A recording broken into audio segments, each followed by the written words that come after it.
શ્રી કૃષ્ણની જન્મ તારીખ વિશે આજે વાત કરીશું. વૈજ્ઞાનિક અને જ્યોતિષ આધારો પરથી મહાભારત ગ્રંથમાં ઘણા ખગોળીય સંકેતો છે, જેમાં ગ્રહોની સ્થિતિ, સૂર્ય, ચંદ્ર સૂર્ય ગ્રહણ વગેરે.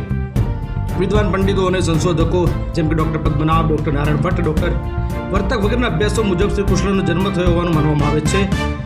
3112 BC ઈસવીસન પૂર્વ એટલે કે આશરે 5125 વર્ષ પહેલા શ્રી કૃષ્ણ ભગવાનનો જન્મ થયો હોવાનું માનવામાં આવે છે.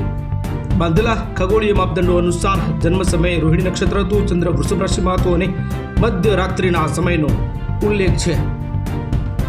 જોઈ શકો છો તમે એ પ્રમાણે શ્રી કૃષ્ણ ભગવાનના જન્મની વાત કરેલી છે. આજે પણ જન્માષ્ટમીની તારીખ આ જ ખગોળીય ગણનાઓ આધારે નક્કી થાય છે અને આજે જે જન્માષ્ટમી છે તે પણ આ જ ખગોળીય આધારે નક્કી કરવામાં આવેલી શ્રી કૃષ્ણ ભગવાનની જન્મતિથિ એટલે કે જન્માષ્ટમી છે. આપ દ્રશ્યમાં જોઈ શકો છો શ્રી કૃષ્ણ ભગવાનના જન્મ થયા પછી તેમની નામકરણ વિધિ કરવામાં આવી હતી. એની થોડીક વાત કરીએ તો દ્રશ્યમાં તમે જોઈ શકો છો શ્રી ગર્ગાચાર્ય ઋષિ ગર્ગાચાર્ય ભગવાન કે જેમણે શ્રી કૃષ્ણ ભગવાન અને તેમના ભાઈ શ્રી બલરામની નામકરણ વિધિ કરી હતી. ગર્ગાચાર્ય ઋષિ જે ગર્ગ ગોત્રીય ગુરુ બ્રાહ્મણોના ગુરુ કહેવાય છે.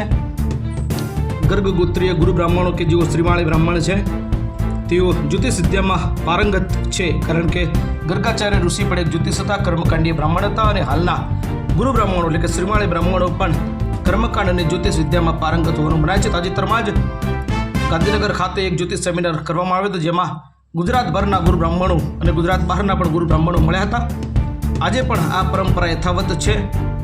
જ્યોતિષ વિદ્યામાં ગુરુ બ્રાહ્મણો પારંગત હોવાનું મનાય છે. તેમના સંતાનો પણ શ્રી કૃષ્ણની ભક્તિ કરતા હોવાનું માનવામાં આવી રહ્યું છે. ગુરુ બ્રાહ્મણ સમાજના મોટાભાગના વ્યક્તિઓ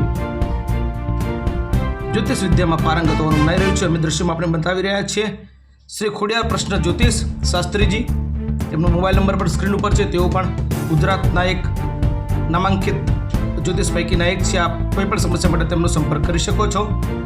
થેન્ક યુ વેરી મચ.